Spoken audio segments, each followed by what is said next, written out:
selamat pagi saudara-saudara kekasih di dalam Tuhan Yesus Kristus. Kembali berjumpa dengan saya, dengan Teddy, di acara Berita Sukacita Surgawi dari JBK Channel. Di pagi hari ini, seperti biasa, saya ditemani oleh dua orang sahabat saya, Pak Jefta Manolang dan juga Pak Sandi. Selamat pagi, Bapak-Bapak. Selamat pagi.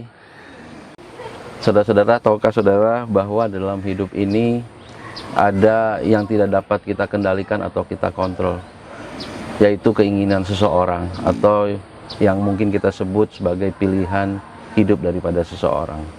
Nah saudara, saya akan bertanya dulu ke Pak Sandi terlebih dahulu, Pak ya. Iya. Pak, kita coba kembali ke Taman Eden ya Pak ya. Iya. Di dalam Kejadian 2 ayat 9 berbicara bagaimana Allah menumbuhkan tumbuh-tumbuhan, Pak, dan juga tumbuh-tumbuhan yang menghasilkan buah-buah ya Pak ya. Iya. Di Kejadian 2 ayat 16 Iya. ada tumbuh-tumbuhan yang dapat dimakan. Betul. Kemudian di ayat 17 Allah melarang, Pak, untuk satu tumbuhan yang dikatakan pohon pengetahuan baik dan jahat ya Pak ya. Dan buahnya ini tidak boleh dimakan. Nah, di sini saya melihat bahwa Allah sedang memberikan manusia kesempatan untuk mengekspresikan, Pak, kebebasan itu di dalam hal memilih ya Pak ya. Bagaimana Bapak menjelaskan ini? Terima kasih ya Pak Teddy atas pertanyaannya. Benar Pak Teddy, ketika Allah menciptakan manusia di Taman Eden, itu ada satu pohon pengetahuan yang baik dan jahat yang tidak boleh dimakan oleh manusia. Kenapa? Karena Allah menuntut sebenarnya, menuntut supaya manusia itu taat atau enggak atas perintah daripada Tuhan.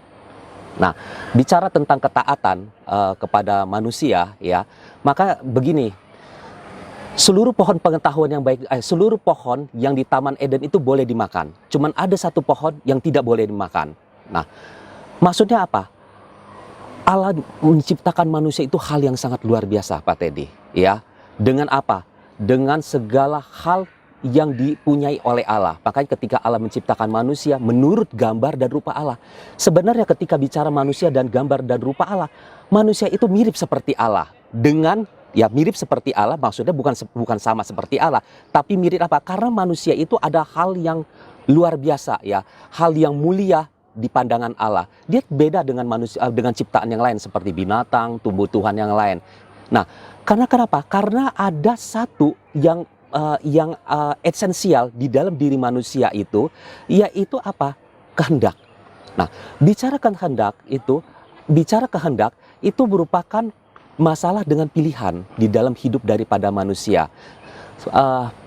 Begini Pak Teddy, satu hal yang sangat luar biasa ya, ketika kita lahir sampai ketika nanti kita masih tua gitu loh, itu semua perjalanan hidup kita itu bicara tentang pilihan di dalam hidup ini. Mungkin ketika lahir masih bayi, kita tidak punya pilihan. Semua diasuh daripada orang tua kita. Kita mau makan apa, mau pakai baju apa, semua daripada orang tua kita. Tetapi ketika anak itu sudah usia kira-kira 3 tahun ya, ada hal-hal daripada anak itu yang sudah bisa memilih. Satu contoh, kadang-kadang kita kasih dia susu, kadang-kadang, mami aku udah gak mau susu, aku maunya jus atau dan sebagainya. Kadang-kadang kita kasih baju warna biru, dia mau aja baju merah. Dari umur 3 tahun, anak itu sudah memilih di dalam hidupnya. Jadi kalau bicara tentang pilihan, ketika manusia sampai tua pun, seluruh manusia itu adalah di dalam perjalanan hidupnya, itu tentang berhadapan dengan pilihan-pilihan di dalam hidupnya. Betul. Nah, inilah yang menentukan jalan hidup daripada manusia itu. Baik. Nah, nanti kita akan bahas lebih lanjut lagi Pak Teddy. Demikian saudara-saudara, saya lanjutkan berikutnya pertanyaan ke Pak Jefta ya Pak ya. Di Kejadian 36 Pak, ayat 6, Hawa melihat bahwa buah itu kelihatannya dari pohon pengetahuan baik dan jahat ini Pak ya, kelihatannya menggiurkan dan menarik hati ya Pak ya. Bagaimana Bapak melihat sosok Hawa ini Pak? Iya, Hawa itu mewakili semua manusia. Jadi wanita, manusia ini kecenderungannya melihat hal-hal yang indah, yang menggiurkan, menarik hati, Dan dosa itu adalah sesuatu yang menggiurkan dan menarik hati. Di dalam Amsal 23 ayat 31 dikatakan begini, dia kasih gambaran tentang jangan melihat anggur yang warnanya merah dan kemudian ditaruh di dalam cawan yang mengkilau, dan kemudian dia masuk dengan nikmat. Ini ya step-stepnya bagus bener nih. Dia masuk dengan nikmat, ujungnya nih Pak, lihat. Kemudian dia memagut seperti ular dan menyemburkan bisa seperti beludak.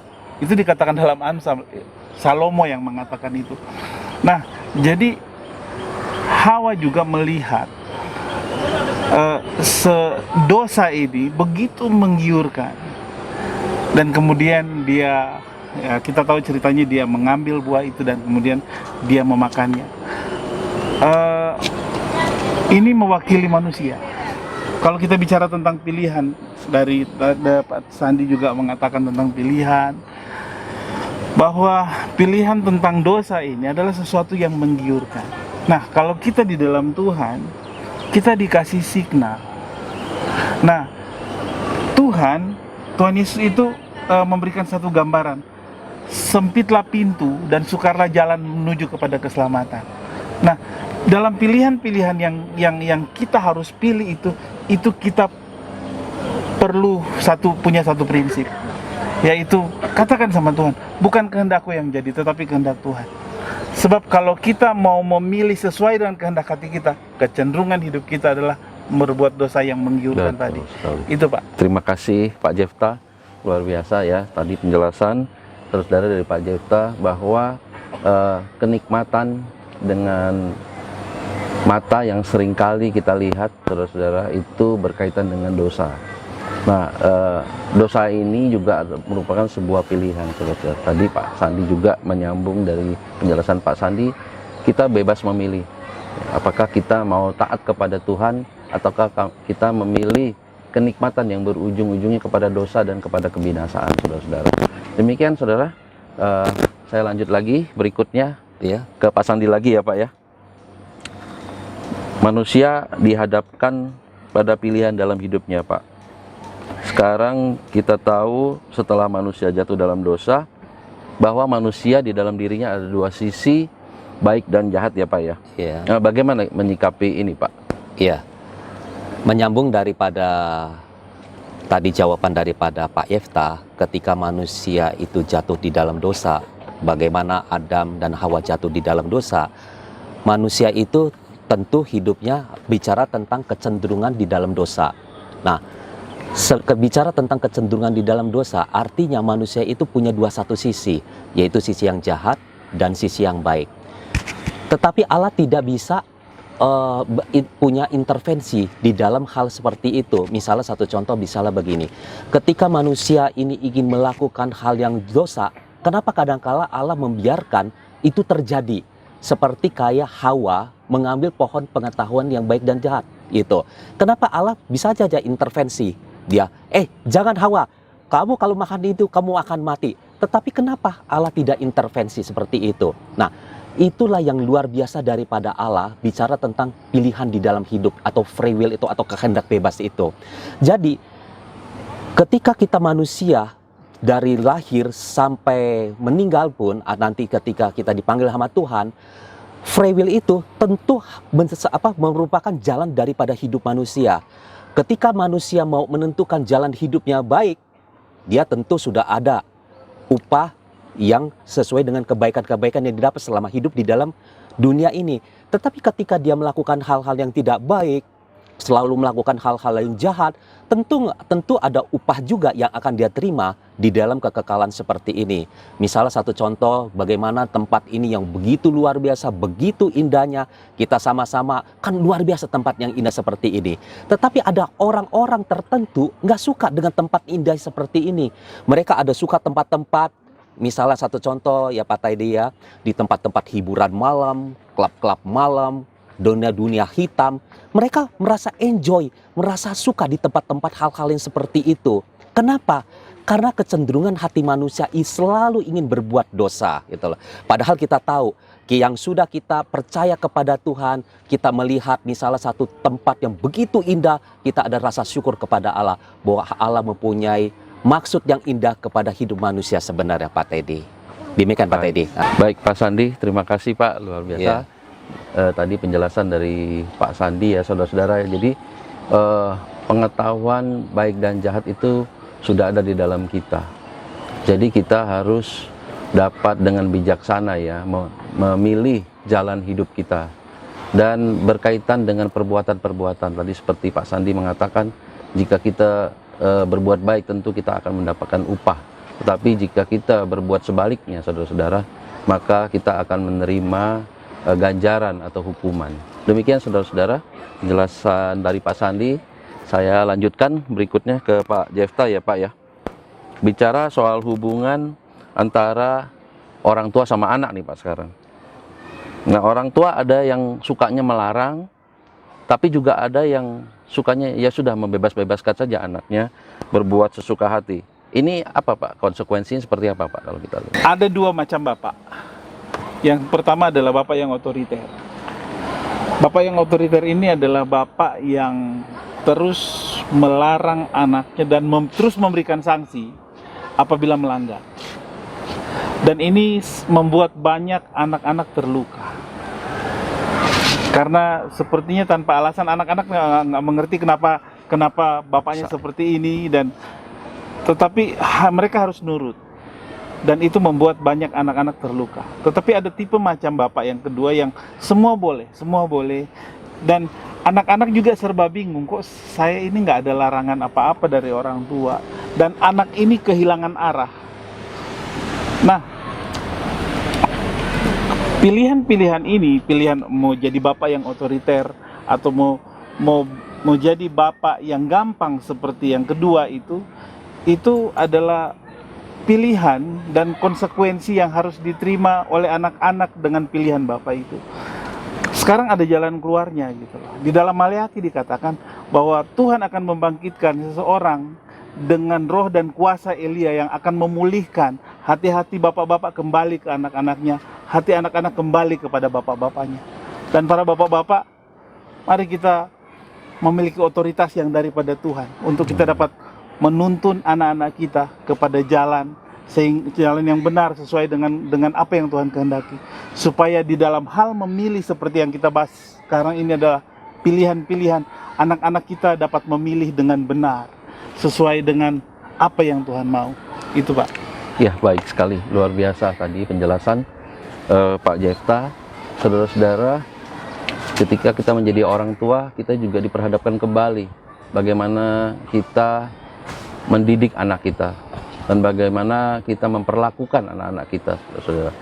Dikatakan tadi ada dua tipe jenis orang tua atau bapak. Ada bapak yang begitu otoriter, saudara, memaksakan kehendak kepada anak-anaknya, dan hukuman yang begitu keras kadangkala diterima oleh anak-anak ini. Dan yang kedua adalah bapak yang membebaskan anaknya berbuat semaunya, begitu gampang, saudara-saudara. Bapak ini memberikan kebebasan sehingga tidak ada teguran sama sekali, dan semuanya ini akan mengarah kepada sebuah konsekuensi, saudara-saudara. Konsekuensi ini akan diterima oleh anak-anak kita. Apakah anak-anak kita menjadi anak-anak yang taat kepada orang tuanya, justru apakah akan menjadi pemberontak? Demikian saudara-saudara, saya lanjut lagi. Sampai saat ini pembicaraan kita sangat menarik. Berikutnya ke Pak Sandi lagi ya Pak. Iya. Alkitab kembali lagi Pak bercerita tentang sebuah pilihan. Iya. Ketika Abraham dan Lot satu kali mengadakan pertemuan antara paman dengan keponakan ya Pak ya. Iya. Lalu Abraham memberikan pilihan kepada Lot. Iya. Ya Pak ya. Nah, mungkin Bapak bisa menceritakan seperti apa Pak pilihan Lot ini Pak. Terima kasih Pak Teddy. Di Alkitab, di dalam 1 Yohanes 2 ayat 16, ada 3 titik sentral, yaitu bagaimana dosa masuk ke dalam kehidupan daripada manusia, yaitu keinginan daging, keinginan mata, dan keangkuhan hidup. Selalu polanya ada di dalam 3 titik ini.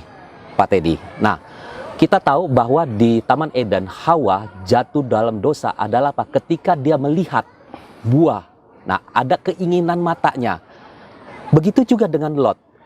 Ketika dia diperhadapkan dengan pilihan satu tempat yang begitu indah, yang dekat Sungai Yordan, yang dulu yang disebut namanya Sodom dan Gomora, itu tempat yang begitu indah. Tetapi di satu sisi lagi ada tempat yang berbatu-batu, yang gurun, yang gersang, yang tidak ada. Nah, ketika Abraham waktu disuruh memilih Lot, tentu dia melihatnya yang indah dong, yang bagus, yang luar biasa tempatnya. Tentu dipilih karena keinginan dari mata. Tetapi satu hal, setelah kita tahu bahwa di dalam cerita Alkitab ketika Lot tinggal di lembah dekat Sungai Yordan itu, dan akhirnya masuk ke satu kota yang namanya kota Sodom, ya, akhirnya kota itu pun dihancurkan, Sodom dan Gomora, dan kita tahu semua bahkan kehidupan daripada Lot pun jauh daripada Tuhan. Itulah yang maksudnya begini, Allah memberikan kepada manusia pilihan. Tetapi ketika Allah memberikan manusia kepada pilihan itu, sewajarnya, seharusnya manusia itu bertanya kepada Allah, apakah pilihannya itu benar atau tidak. Khususnya misalnya satu contoh anak-anak muda, ketika dia menemukan pilihannya, pasangan hidupnya, ya, anak-anak muda, ya, coba berdoa kepada Tuhan, tanyakan kepada Tuhan, apakah dia menjadi suami saya ataukah dia menjadi istri saya. Harus berdoa juga. Jangan mentang-mentang dia cantik, dia ganteng, dia berkedudukan dan sebagainya. Selalu itu, oh ini pasti jodoh saya. Belum tentu kalau Allah tidak memilih. Makanya di dalam ketika Samuel dia datang ya ke satu keluarga ya untuk mencari pengganti daripada Raja Saul, ya, apa yang terjadi? Dia lihat keluarga daripada namanya keluarga Isai, ya, gagah, ganteng, ya, apakah ini anaknya kata yang dipilih oleh Allah? Samuel melihat, wah, pasti ini anaknya, ini pilihan daripada Allah. Tetapi apa yang terjadi? Firman Allah katakan, bukan yang dilihat oleh mata, tetapi apa yang di hati manusia itu yang dipilihan Allah.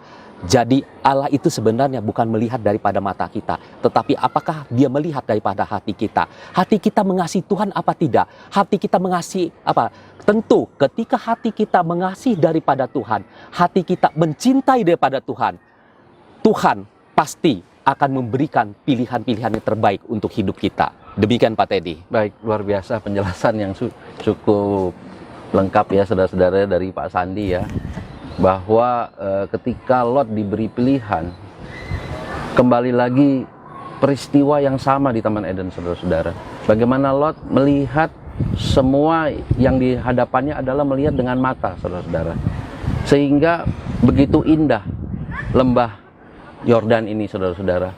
Sehingga keinginan hatinya selalu mengingini hal-hal yang seperti itu, saudara. Demikian juga kita, saudara-saudara, kita di dalam hal memilih bukan hanya kita melihat dengan pandangan mata, tetapi kita juga harus melihat bagaimana Tuhan memandang hal tersebut, saudara. Jadi Tuhan selalu, kata Pak Sandi tadi, melihat hati seseorang, bukan melihat penampilan.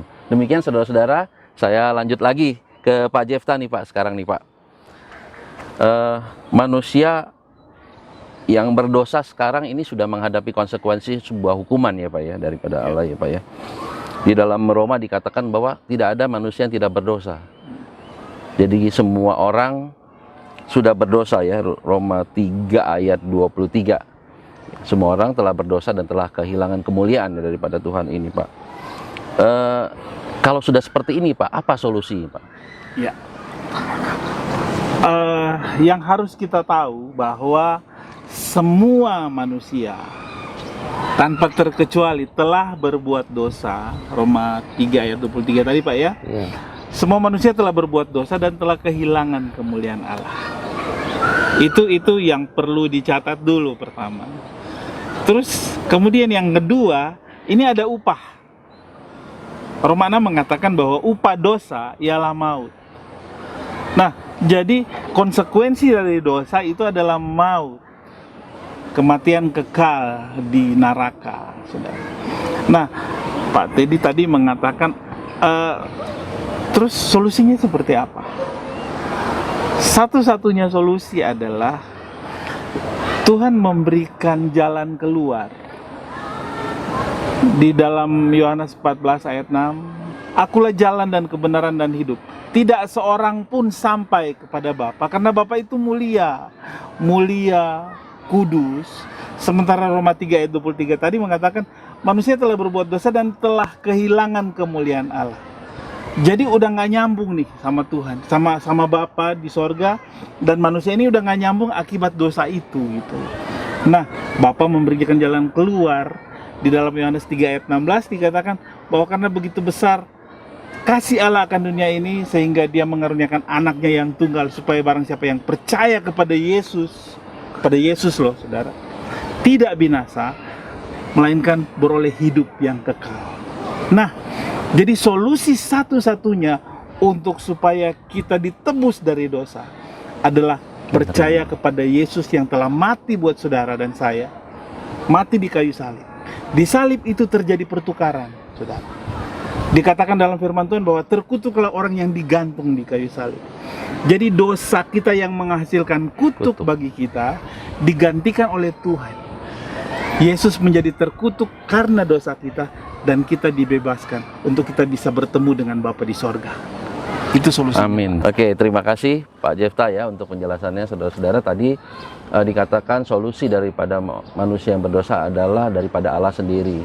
Jadi tidak mungkin manusia berdosa dapat menyelamatkan dirinya sendiri.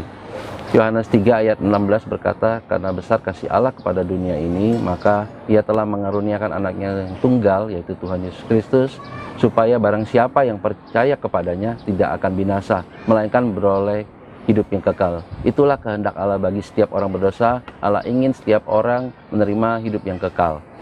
Dan sebelum penutup, saudara-saudara, saya ingin mengatakan di Kejadian 3 ayat 17, Allah berkata kepada manusia, pada waktu engkau memakan buah pengetahuan baik dan jahat itu, pastilah engkau mati. Jadi dikatakan di situ pada waktunya. Jadi ada waktu buat setiap orang untuk memilih jalan hidupnya. Apakah memilih jalan hidup bersama-sama dengan Allah atau memilih jalan hidup tanpa Allah. Demikian saudara-saudara, berita sukacita surgawi pada pagi hari ini dari JBK Channel.